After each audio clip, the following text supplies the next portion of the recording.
स्वागत है दोस्तों आप सभी का आपके अपने YouTube चैनल नेस्ट परीक्षा गुरुकुल पर। दोस्तों आज की इस वीडियो में हम रीट एग्ज़ाम 2025 के लिए इम्पॉर्टेंट CDP जीके देखेंगे। देखिए ये जो प्रश्न होगा वो आपके रीट एग्ज़ाम के लिए मोस्ट इम्पॉर्टेंट है। साथ ही साथ अगर आप CTET एग्ज़ाम दिलाना चाहते हैं या कोई भी स्टेट का टेट एग्ज़ाम दिलाना चाहते हैं तो उसके लिए भी इम्पॉर्टेंट होगा। तो चलिए स्टार्ट करते हैं। लेकिन खासकर आपके रीट एग्ज़ाम के लिए इम्पॉर्टेंट है क्योंकि प्रश्न जो है राजस्थान के रीट एग्ज़ाम से ही जो है लिया गया है। तो देखिए प्रश्न है पहला, शिक्षा के अधिकार अधिनियम 2009 में शिक्षक के लिए प्रति सप्ताह न्यूनतम कार्य घंटों की संख्या क्या है? 30, 56, 45 या 70? देखिए अगर आपको भी आंसर पता होगा तो कमेंट में ज़रूर बताइएगा और लास्ट में बताइएगा आपने कितना सही किया।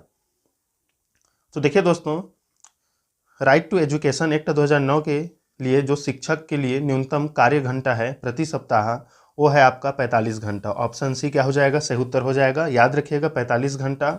अगर हम कक्षा 1 से 5 की बात करें, कक्षा 1 से 5 की बात करें तो कार्य दिवस मतलब वर्क डे 200 है।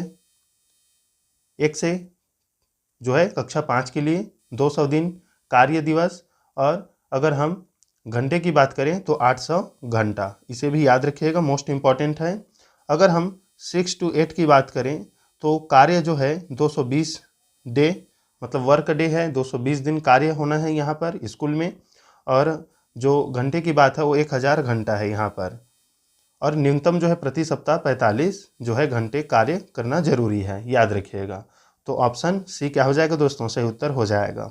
चलिए दूसरा प्रश्न देखते हैं। देखिए दूसरा प्रश्न, एक विद्यालय के प्रधानाचार्य द्वारा विद्यार्थियों की विभिन्न संवेगात्मक समस्याओं के कारणों को पहचानने व उन्हें दूर करने हेतु कौन सा अनुसंधान किया जाता है? क्रियात्मक अनुसंधान, गुणात्मक अनुसंधान, ऐतिहासिक अनुसंधान या वर्णनात्मक अनुसंधान? तो देखिए दोस्तों, संवेगात्मक समस्याओं के कारणों को पहचानने के लिए तथा उन्हें दूर करने के लिए जो अनुसंधान का उपयोग किया जाता है वो है क्रियात्मक अनुसंधान। ऑप्शन ए क्या हो जाएगा? सही उत्तर हो जाएगा। याद रखिएगा एक्शन रिसर्च, ये मोस्ट इंपॉर्टेंट प्रश्न है। तीसरा प्रश्न देखिए, निम्नलिखित में से कौन सा सिद्धांत परिणामों द्वारा सीखने से संबंधित है? क्रिया प्रसूत अनुबंधन, अंतर्दृष्टि अधिगम, शास्त्रीय अनुबंधन या संज्ञानात्मक सीखना? मोस्ट इंपॉर्टेंट प्रश्न है। कौन सा सिद्धांत परिणामों द्वारा सीखने से संबंधित है? तो देखिए दोस्तों, परिणामों द्वारा सीखने से संबंधित है आपका क्रिया प्रसूत अनुबंधन सिद्धांत।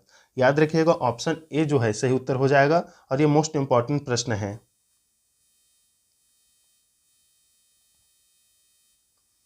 चौथा प्रश्न देखिए, जब हम वर्तमान स्कीमा का प्रयोग बाह्य जगत के विश्लेषण हेतु करते हैं तब उसे कहा जाता है आत्मसातीकरण, संबंध, अनुकूलन या संतुलन? तो देखिए दोस्तों, जब हम वर्तमान स्कीमा का प्रयोग बाह्य जगत के विश्लेषण हेतु करते हैं तब उसे हम आत्मसातीकरण कहते हैं, एसिमिलेशन। ऑप्शन ए जो है सही उत्तर हो जाएगा और ये भी मोस्ट इंपॉर्टेंट प्रश्न है, आपके जीन प्याजे से संबंधित है और यहाँ से जीन प्याजे से जो है महत्वपूर्ण प्रश्न बनते हैं।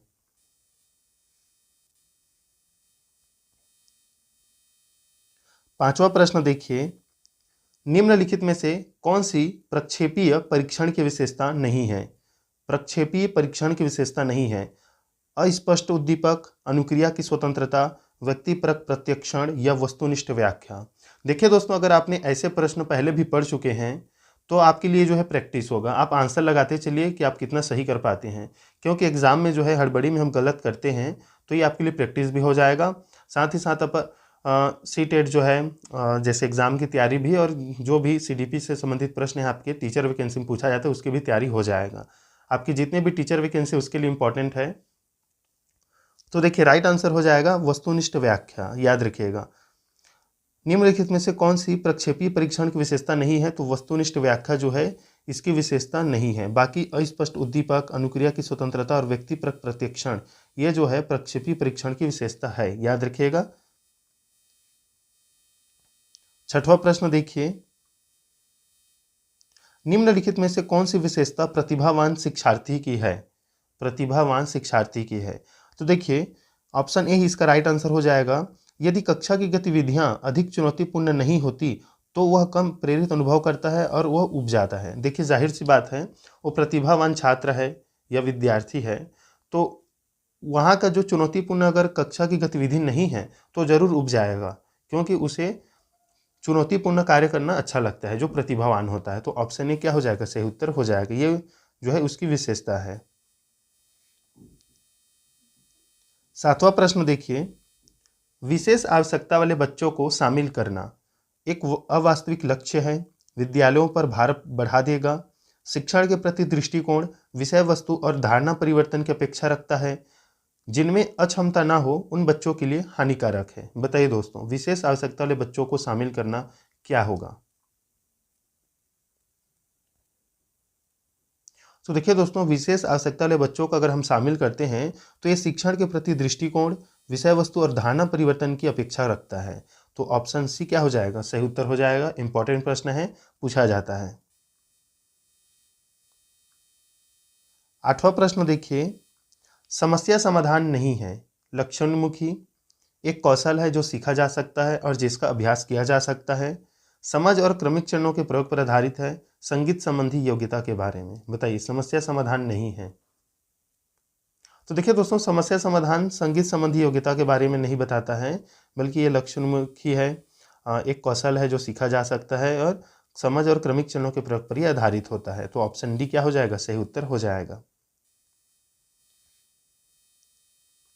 देखिए 9वां प्रश्न, प्रासंगिक अंतर्बोध परीक्षण व्यक्तित्व को मापने की आत्मनिष्ठ विधि है, वस्तुनिष्ठ विधि है, प्रक्षेपीय विधि है या प्रयोगात्मक विधि है।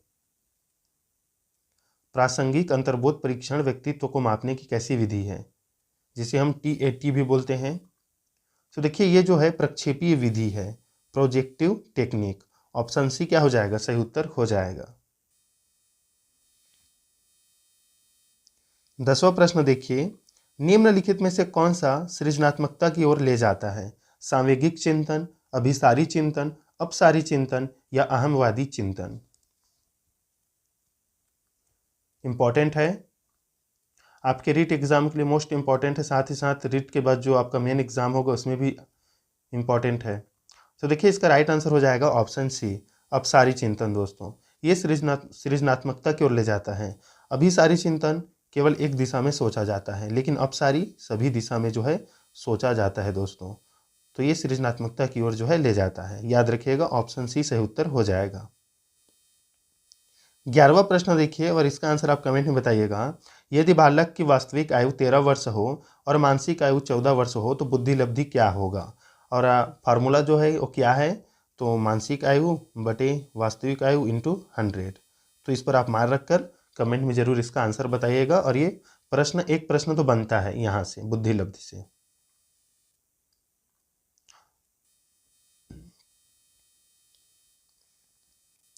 12वां प्रश्न देखिए, सीखने का क्लासिकल कंडीशनिंग सिद्धांत प्रतिपादित किया था, स्किनर ने, पावलोव ने, थॉर्नडाइक ने या कोहलबर्ग ने।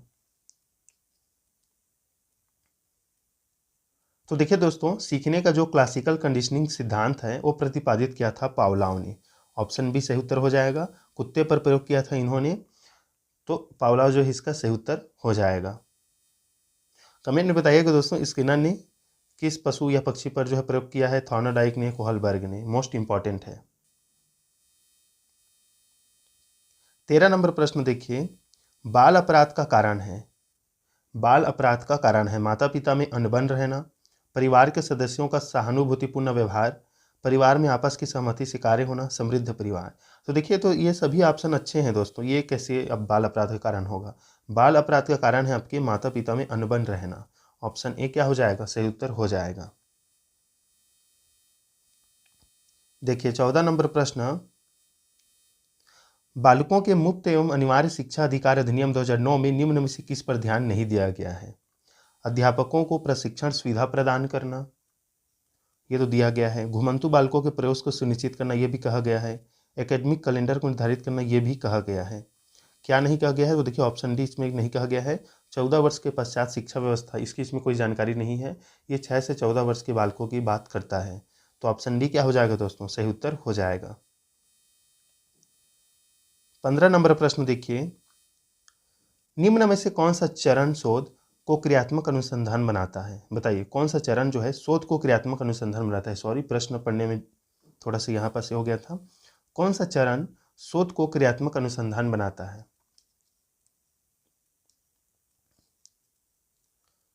तो देखिए इसका राइट आंसर हो जाएगा दोस्तों ऑप्शन बी, प्रोग्राम का क्रियान्वयन एवं मूल्यांकन जो है ये शोध को क्रियात्मक अनुसंधान बनाता है। याद रखिएगा, क्रियान्वयन और मूल्यांकन, ऑप्शन बी सही उत्तर हो जाएगा। 16 नंबर प्रश्न देखिए, अल्बर्ट बंडूरा के अनुसार निरीक्षणात्मक अधिगम हेतु 4 परिस्थितियां आवश्यक है, इन परिस्थितियों का सही क्रम है। तो देखिए इसका सही क्रम क्या क्या होता है दोस्तों। सबसे पहले होता है आपका अवधान, फिर धारणा, फिर पुनरुत्पादन, फिर अनुप्रेरणा। ऑप्शन सी जो है सही उत्तर हो जाएगा। याद रखिएगा, मोस्ट इंपॉर्टेंट है।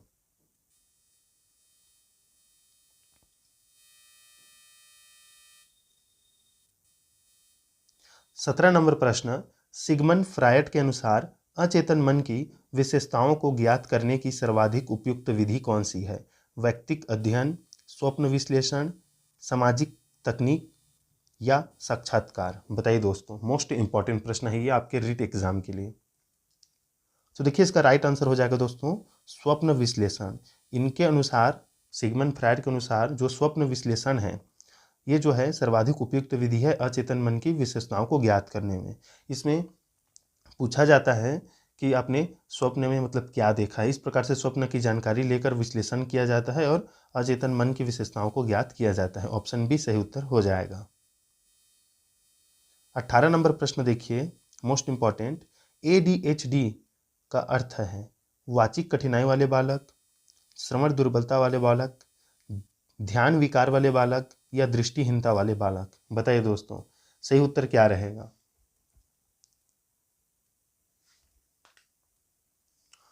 तो देखिए इसका राइट आंसर हो जाएगा दोस्तों ऑप्शन सी, ध्यान विकार वाले बालक। ADHD का फुल फॉर्म होता है attention deficit hyper activity disorder. ध्यान विकार वाले बालक जो हैं वो इसके अंतर्गत आते हैं। याद रखिएगा, ऑप्शन सी सही उत्तर हो जाएगा। 19 नंबर प्रश्न देखिए, एक परीक्षण जो व्यक्ति की किसी एक या अधिक क्षेत्रों में उसकी विशेषताओं और कमियों को व्यक्त करने के लिए बनाया गया है कहलाता है उपचारात्मक परीक्षण, निदानात्मक परीक्षण, उपलब्धि परीक्षण या रचनात्मक परीक्षण? मोस्ट इंपॉर्टेंट प्रश्न।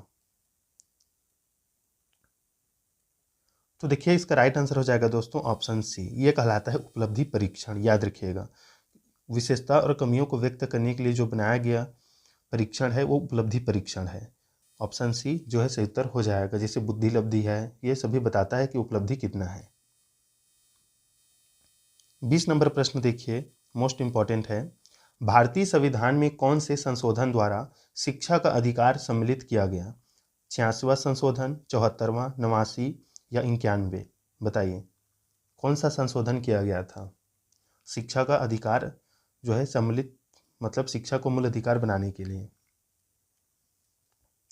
तो देखिए इसका राइट आंसर हो जाएगा 86वां जो संशोधन है।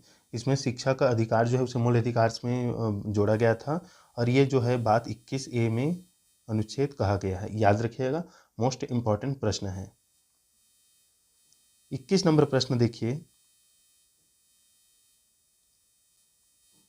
बाल केंद्रित शिक्षण विधि का अर्थ है बच्चों को शिक्षक का अनुसरण और अनुकरण करने के लिए कहना, बच्चों को पूर्ण रूप से स्वतंत्रता देना, बच्चों को नैतिक शिक्षा देना या बच्चों की अभिव्यक्ति और उनकी सक्रिय भागीदारी को महत्व देना? बताइए बाल केंद्रित शिक्षण का या शिक्षण विधि का अर्थ क्या होगा।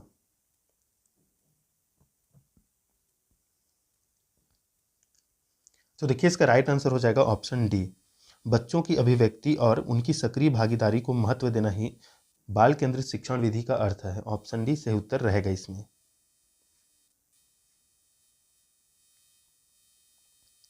देखिए मोस्ट इंपॉर्टेंट प्रश्न, रेबिन प्रोग्रेसिव मैट्रिसेज का प्रयोग खाली स्थान के मापन के लिए किया जाता है? व्यक्तित्व, अधिगम, बुद्धि, सृजनात्मकता?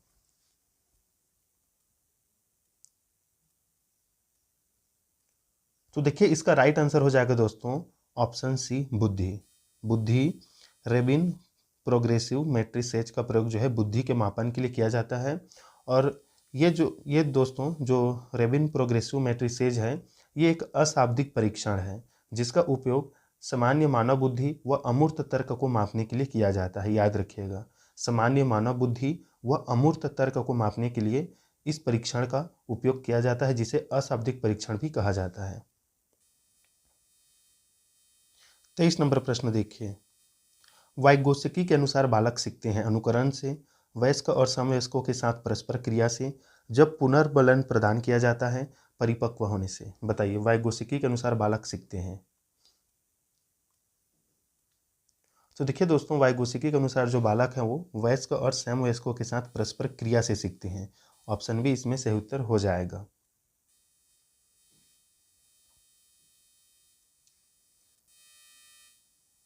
24 नंबर प्रश्न देखिए। किस मनोवैज्ञानिक के द्वारा सर्वप्रथम बुद्धि परीक्षण का निर्माण किया गया? वेक्सलर, बिने, स्पीयरमैन या कैटल? बताइए दोस्तों, किस मनोवैज्ञानिक के द्वारा सर्वप्रथम बुद्धि परीक्षण का निर्माण किया गया?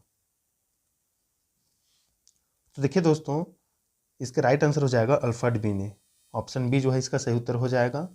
1905 में अल्फ्रेड बिने व थियोडोर साइमन द्वारा ये जो है बुद्धि परीक्षण का निर्माण किया गया था। और 1912 में स्टर्न ने बुद्धि लब्धि जो है दिया है, ये भी याद रखिएगा। 1912 में स्टर्न ने बुद्धि लब्धि दिया है और वहीं सर्वप्रथम बुद्धि परीक्षण का निर्माण अल्फ्रेड बिने ने किया था। ऑप्शन बी इसमें सही उत्तर हो जाएगा। 25 नंबर प्रश्न देखिए।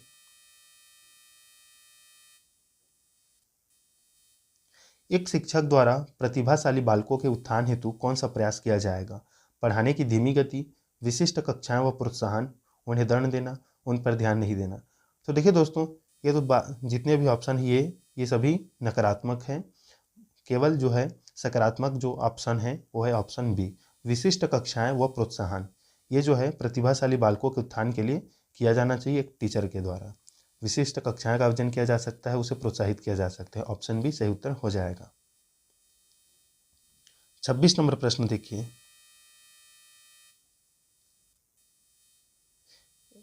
नेशनल कैरिकुलम फ्रेमवर्क मतलब एनसीए 2005 में कला शिक्षा को जोड़ने का उद्देश्य है तार्किक चिंतन में अभिवृद्धि, वैज्ञानिक दृष्टिकोण का विकास, सांस्कृतिक विरासत की सराहना या ऐतिहासिक जगहों का परिभ्रमण।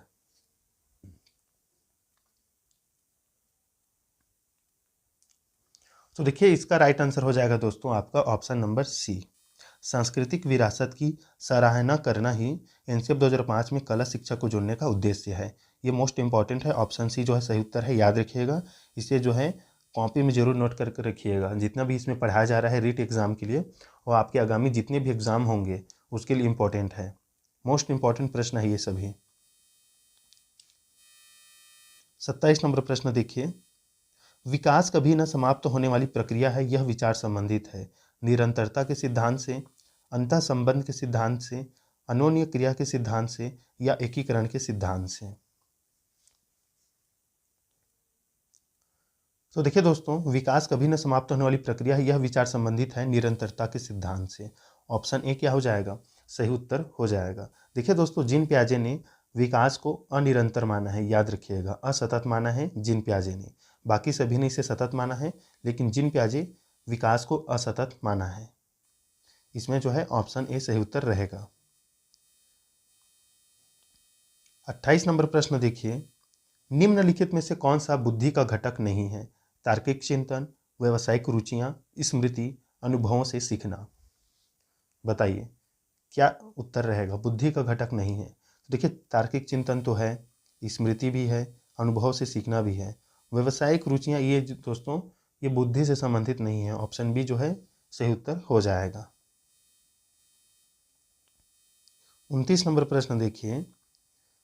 निम्नलिखित में से बालक की कौन सी प्रक्रिया मनोगत्यात्मक नहीं है? सोचना, लिखना, गेंद फेंकना या खेलना। बताइए निम्नलिखित में से बालक की कौन सी प्रक्रिया मनोगत्यात्मक नहीं है?